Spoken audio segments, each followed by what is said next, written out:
할머니, 왜 그렇게 걱정스러운 표정이세요? 아이고, 우리 예쁜 손녀야. 할머니가 너 용돈 보낸다고 은행에서 돈 보냈는데 갑자기 세무서에서 전화가 왔단다. 네? 세무서요? 할머니가 뭘 잘못하셨다고요? 그게 말이야. 할머니는 아무것도 안 했어. 그냥 너 미국에서 공부한다고 매달 용돈 보낸 게 전부인데 그게 문제라는 거야. 어떻게 그런 일이 할머니는 평생 성실하게 사셨잖아요. 그러게 말이야. 할머니 나이 70이 넘도록 세금 한 번 안 낸 적 없고 탈세는 꿈도 안 꿔봤는데 요즘은 컴퓨터가 우리 통장을 들여다본다는구나. 컴퓨터가요? 응. 사람이 하나하나 보는 게 아니라 컴퓨터가 이상한 거래를 찾아낸다는 거야. 할머니처럼 매달 같은 날짜에 비슷한 금액을 보내면 증여세 피하려고 쪼개서 보내는 거 아니냐고 의심한다는구나. 세상에 그럼 이제 가족끼리 도움 주고받는 것도 조심해야 하는 건가요? 그런 것 같아. 옆집 박 할아버지도 손자 결혼 축의금 준비한다고 며칠에 걸쳐 돈 뽑았는데 그것 때문에 은행에서 신고 들어갔다더라. 정말요? 그럼 우리 같은 평범한 사람들은 어떻게 살아야 하는 거예요? 그래서 할머니가 요즘 공부하고 있어. 어떻게 하면 컴퓨터 눈에 이상하게 안 보일까 하고 말이야. 혹시 이런 대화 여러분도 들어보신 적 없으세요? 요즘 우리 주변에서 자주 들리는 이야기들이에요. 평생 성실하게 살아온 분들이 갑자기 세무서에서 연락을 받고 당황하시는 일들 말이에요. 도대체 무슨 일이 일어나고 있는 걸까요? 왜 우리가 평범하게 하던 거래들이 갑자기 문제가 되는 걸까요? 오늘은 이 궁금증을 함께 풀어보려고 합니다. 본격적인 이야기를 시작하기 전에 잠깐만요. 앞으로 전해드릴 내용이 정말 중요합니다. 구독과 좋아요 한번 눌러주시면 큰 힘이 됩니다. 여러분의 관심이 더 많은 분들께 이 메시지를 전할 수 있게 도와줍니다. 당신의 은행 거래, 이제 누가 지켜보고 있을까요? 여러분, 혹시 요즘 은행에서 돈을 보내거나 받을 때 뭔가 달라진 걸 느끼셨나요? 예전에는 세무서에서 누군가 직접 전화를 걸어와야 알 수 있었던 일들이 이제는 컴퓨터가 알아서 척척 찾아내고 있거든요. 지난달 제 이웃 김 아저씨 이야기를 들어보세요. 30년 넘게 성실하게 살아온 분인데 갑자기 세무서에서 연락이 왔어요. 김 선생님, 계좌 거래 내역 좀 확인하고 싶은데요. 김 아저씨는 깜짝 놀라셨죠. 자기는 탈세는커녕 용돈기 입장까지 꼼꼼히 쓰는 분이거든요. 알고 보니 요즘 세무서에서는 사람이 하나하나 들여다보는 게 아니라 컴퓨터가 이상한 패턴을 찾아내고 있더라고요. 마치 우리 손자가 스마트폰으로 게임하듯이 기계가 수백만 개의 거래를 한꺼번에 쭉 훑어보면서 이 사람 거래가 좀 이상한데? 하고 찾아내는 거예요. 생각해 보세요. 예전에는 세무조사라는 게 운이 나쁘면 걸리는 정도였잖아요. 마치 복권 당첨되듯이 말이에요. 그런데 이제는 달라졌어요. 여러분이 돈을 보내고 받는 모든 내역이 거대한 그물망 속에서 분석되고 있거든요. 어떤 분들은 나야 뭐 숨길 게 있겠어? 라고 하실 수도 있어요. 하지만 문제는 여기에 있어요. 우리가 평범하다고 생각하는 거래들이 컴퓨터 눈에는 전혀 평범해 보이지 않을 수 있다는 거죠. 예를 들어볼게요. 여러분이 자녀에게 매달 생활비를 보내신다고 해보세요. 우리 눈에는 당연한 부모의 사랑이잖아요? 그런데 컴퓨터는 이렇게 생각할 수 있어요. 매달 같은 날짜에 비슷한 금액이 계속 이체되네? 혹시 증여세를 피하려고 쪼개서 보내는 건 아닐까? 더 놀라운 건 이거예요. 여러분이 카드로 뭘 사셨는지, 어디서 돈을 빼셨는지, 심지어 언제 은행에 가셨는지까지 다 기록되고 있어요. 그리고 이 모든 정보가 하나로 모여서 여러분의 금융생활 패턴을 만들어내고 있거든요. 마치 우리 몸의 건강검진 받을 때처럼 말이에요. 혈압, 혈당, 콜레스테롤 수치를 종합해서 건강 상태를 판단하듯이 이제는 여러분의 모든 거래 내역을 종합해서 세금 건강도를 측정하고 있어요. 그러면 여기서 중요한 질문이 하나 나와요. 과연 어떤 거래들이 컴퓨터의 눈에 이상하게 보일까? 사실 우리가 일상에서 하는 평범한 거래들 중에도 컴퓨터가 보기에는 의심스러운 것들이 많아요. 손자 용돈 주려고 현금을 여러 번 나눠서 뽑거나 부부간에 생활비를 주고받거나 아니면 소득보다 카드 사용액이 좀 많거나 이런 것들이 모두 위험 신호로 분류될 수 있거든요. 더 무서운 건 이런 시스템이 점점 더 똑똑해지고 있다는 거예요. 마치 우리가 나이 들수록 경험이 쌓이듯이 컴퓨터도 더 많은 데이터를 학습하면서 더 정교하게 이상 패턴을 찾아내고 있어요. 그래서 오늘 여러분께 꼭 말씀드리고 싶은 게 있어요. 이제는 나만 조심하면 되겠지가 아니라 어떻게 하면 내 거래가 투명하고 깔끔해 보일까? 를 생각해야 할 때가 왔다는 거예요. 그럼 이제 실제로 어떤 일들이 벌어지고 있는지 우리 주변에서 일어난 진짜 이야기들을 들어보세요. 여러분도 나도 이런 적 있는데 라고 생각하실 수 있는 이야기들이에요. 먼저 부산에 사시는 이 할머니 이야기부터 해볼게요. 이분은 70대 중반이신데 미국에서 공부하는 손녀를 위해 매달 400만 원씩 꼬박꼬박 보내주셨어요. 할머니 입장에서는 당연한 거잖아요. 손녀 학비에 생활비까지 안 도와주면 누가 도와주겠어요. 그런데 이렇게 2년 반 정도 보내다 보니까 총 금액이 1억이 넘어버린 거예요. 그러자 어느 날 갑자기 세무서에서 연락이 왔어요. 할머니, 혹시 증여세 신고 안 하신 거 있으신가요? 할머니는 깜짝 놀라셨죠. 본인은 그냥 손녀 뒷바라지하는 거라고 생각했는데 컴퓨터가 보기에는 증여세 회피를 위한 분할 송금으로 보인 거예요. 그 다음은 대구에 사시는 60대 초반 박 사장님 이야기예요. 이분은 작은 철물점을 운영하시는데 아내분과 돈 관리를 좀 복잡하게 하셨어요. 가게 매출이 들어오면 아내 계좌로 보내고 아내분은 또 생활비 명목으로 남편 계좌로 다시 보내고 이런 식으로 돈이 왔다 갔다 했거든요. 부부 사이에 돈 주고받는 게 뭐가 문제가 되겠어요? 그런데 컴퓨터는 이걸 이상하게 봤어요. 왜 같은 돈이 계속 왔다 갔다 하지? 혹시 자금 출처를 감추려는 건 아닌가? 결국 세무서에서 연락이 와서 한동안 골치 아팠다고 하시더라고요. 더 황당한 이야기도 있어요. 서울에 사시는 50대 후반 웹툰 작가 최 씨 이야기인데요. 이분은 매달 250만 원 정도의 수입을 신고하고 계셨어요. 그런데 카드 사용 내역을 보니까 매달 500만 원 넘게 쓰고 계시더라고요. 사실 이분은 웹툰 말고도 일러스트 작업도 하시고 가끔 강의도 하시고 해서 실제로는 수입이 더 있었어요. 그런데 깜빡하고 신고를 안 한 부분이 있었던 거죠. 컴퓨터가 수입 대비 지출이 너무 많다고 판단해서 결국 들켜버린 거예요. 이런 이야기 들으시면서 에이, 그런 건 나랑은 상관없어라고 생각하실 수도 있어요. 하지만 정말 그럴까요? 강원도에 사시는 70대 초반 김 할아버지는 평생 공무원으로 성실하게 일하시다가 은퇴하신 분이에요. 손자 결혼식을 앞두고 축의금을 준비하려고 며칠에 걸쳐서 2,500만 원을 현금으로 뽑으셨어요. 한 번에 뽑으면 번거로우니까 300만 원씩, 400만 원씩 나눠서 뽑으신 거죠. 그런데 이 할아버지는 평소에 카드만 쓰시고 현금은 거의 안 쓰시는 분이었어요. 그러다가 갑자기 큰 금액을 여러 번 나눠서 현금으로 뽑으시니까 컴퓨터가 이상하다고 판단한 거예요. 결국 은행에서 의심 거래 신고가 들어갔고 할아버지는 한동안 설명하느라 고생하셨어요. 제주도에 사시는 60대 중반 한 사장님은 온라인으로 작은 쇼핑몰을 운영하세요.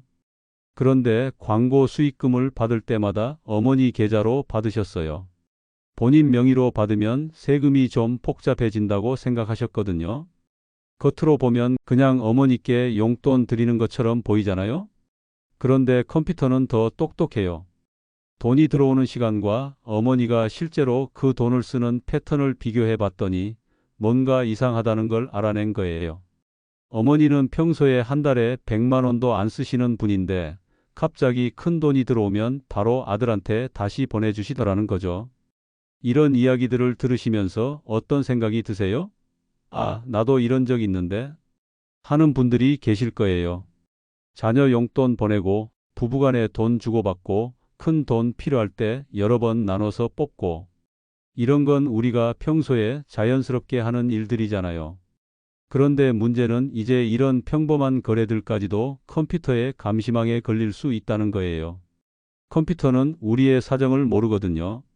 할머니의 따뜻한 마음도 모르고 부부의 신뢰도 모르고 오직 숫자와 패턴만 보는 거예요. 더 무서운 건 한번 의심받기 시작하면 계속 지켜본다는 거예요. 마치 감기 걸린 사람을 계속 지켜보듯이 말이에요. 그런데 여기서 더 놀라운 사실을 알려드릴게요. 우리가 이 정도는 괜찮겠지라고 생각하는 거래들이 컴퓨터 눈에는 완전히 다르게 보인다는 거예요. 마치 우리가 생명인 사람과 다른 색을 보듯이 말이에요. 예를 들어서 인천에 사시는 60대 후반 조 할아버지 이야기를 들어보세요. 이분은 평생 성실하게 사시다가 은퇴 후에 작은 부동산 투자를 시작하셨어요. 가끔 수익이 생기면 부인 명의 계좌로 돈을 옮겨두셨죠. 부부 사이에 내 돈이 어디 있겠어요? 그런데 컴퓨터는 이걸 보고 조 씨가 돈을 벌면 왜 항상 부인 계좌로 보낼까? 혹시 세금을 줄이려고 소득을 분산시키는 건 아닐까? 라고 판단한 거예요. 할아버지 입장에서는 그냥 가정 경제를 관리하는 건데 컴퓨터는 탈세 의심으로 본 거죠. 더 기가 막힌 건 경남에 사시는 50대 중반 여사장님 이야기예요. 이분은 작은 식당을 운영하시는데 매출이 좋은 날에는 현금이 많이 쌓여요. 그러면 며칠 모아뒀다가 한꺼번에 은행에 입금하시곤 했거든요. 그런데 어느 날부터인가 이상한 일이 생겼어요. 컴퓨터가 이분의 현금 입금 패턴을 분석해 봤더니 매출 신고한 날짜와 실제 입금하는 날짜가 왜 이렇게 다르지? 라고 의심하기 시작한 거예요. 사장님은 그냥 편의상 며칠 모아서 입금한 건데 컴퓨터는 매출을 조작하는 건 아닌가 하고 본 거죠. 정말 무서운 건 이런 분석이 점점 더 정교해지고 있다는 거예요. 예전에는 금액만 봤는데 이제는 시간까지 본다고요. 언제 돈을 보냈는지, 무슨 요일에 뽑았는지, 몇 시에 거래했는지까지 다 체크한다는 거예요. 전북에 사시는 70대 초반 김 할머니는 손자들 용돈을 주실 때 특별한 패턴이 있으셨어요. 항상 일요일 저녁에 다음 주 용돈을 미리미리 보내주시는 거예요. 할머니의 사랑 넘치는 습관이었죠. 그런데 컴퓨터는 이걸 보고 왜 매주 일요일 저녁에만 거래할까? 혹시 특별한 목적이 있는 건 아닐까? 라고 생각하기 시작했어요. 심지어 할머니가 평소에 안 쓰시던 인터넷 뱅킹을 손자가 가르쳐 드려서 쓰기 시작하셨는데 이것까지도 거래 방식의 급격한 변화로 분류되더라고요. 울산에 사시는 60대 중반 박 사장님은 더욱 황당한 경험을 하셨어요. 이분은 작은 제조업체를 운영하시는데 거래처에서 대금을 받을 때마다 일정 부분을 현금으로 받아서 직원들 상여금으로 나눠 주셨어요. 회사 사정이 어려워서 장부상으로는 상여금을 못 주지만 그래도 직원들 고생하는 걸 보니까 마음이 아프셨거든요. 그런데 컴퓨터는 이런 사장님의 따뜻한 마음을 모르죠. 그냥 현금 거래 비중이 높다. 신고한 매출과 실제 현금 흐름이 다르다고 판단해 버린 거예요. 결국 세무서에서 연락이 와서 한참 설명하느라 고생하셨다고 해요. 여기서 정말 중요한 포인트가 나와요. 컴퓨터는 우리의 인간적인 사정을 전혀 고려하지 않는다는 거예요.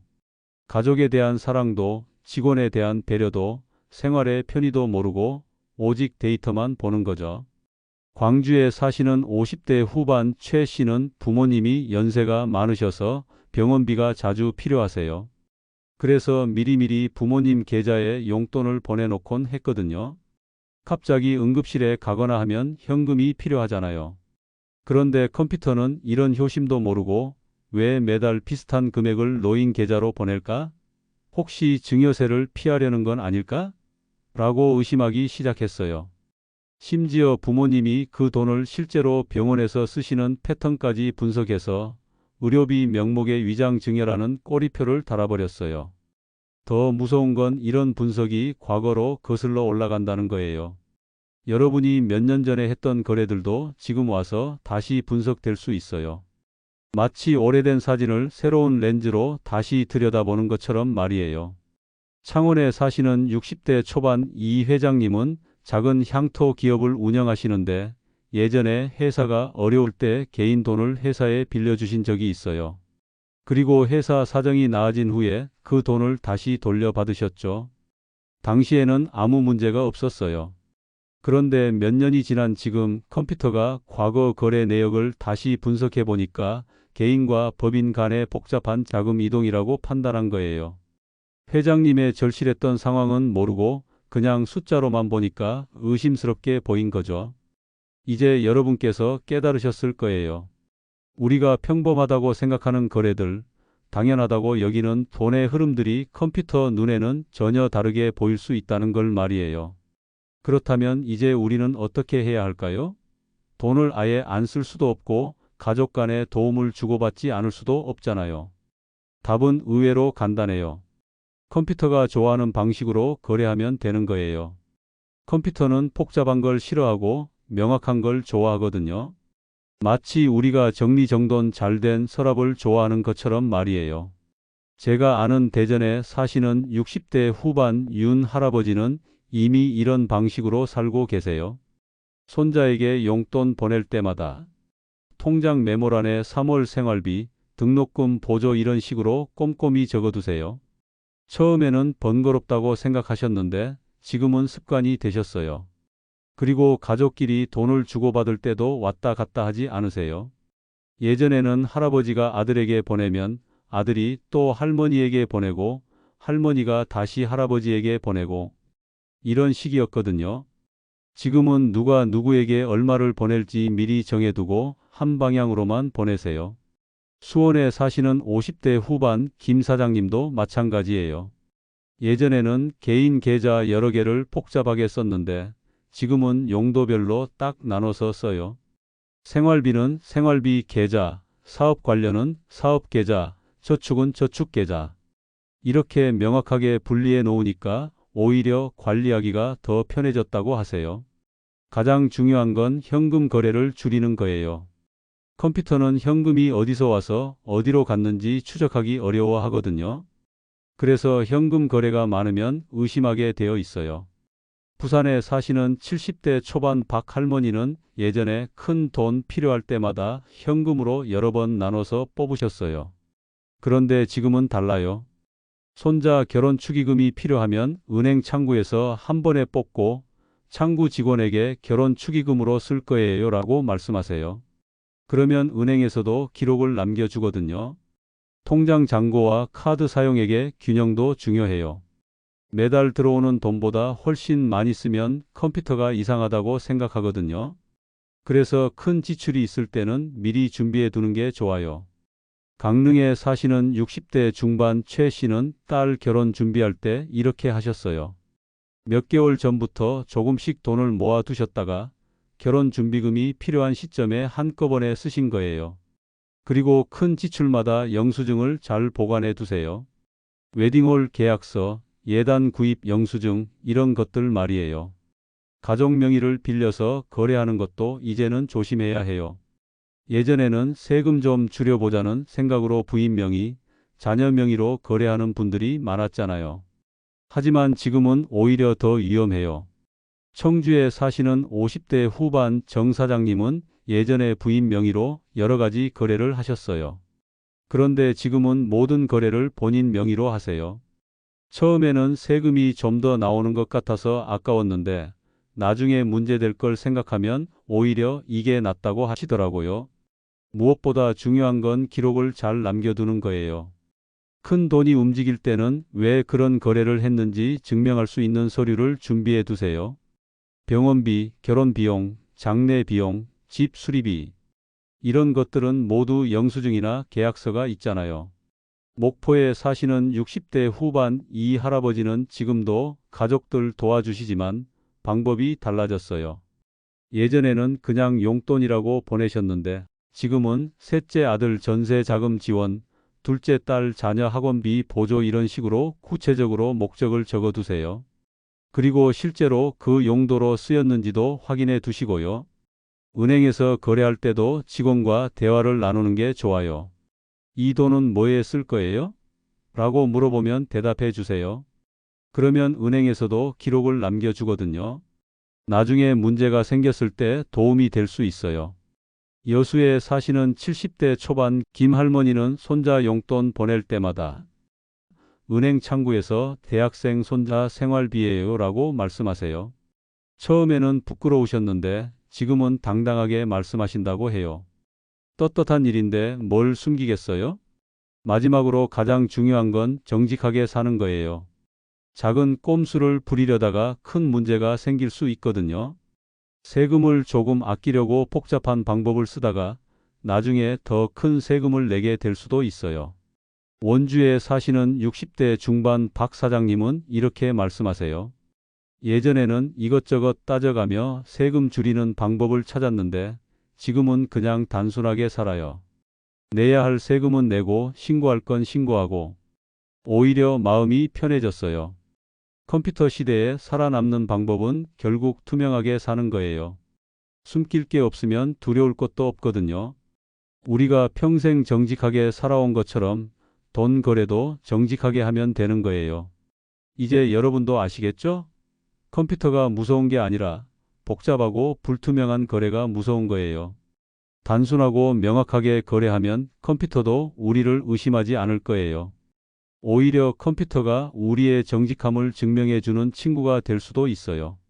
이 영상 끝까지 시청해 주셔서 진심으로 감사합니다. 여러분의 구독과 좋아요는 더 많은 분들에게 이 소중한 건강 정보를 전하는 데 큰 힘이 됩니다. 앞으로도 여러분의 건강한 삶을 위한 따뜻한 지혜로 함께 하겠습니다. 감사합니다.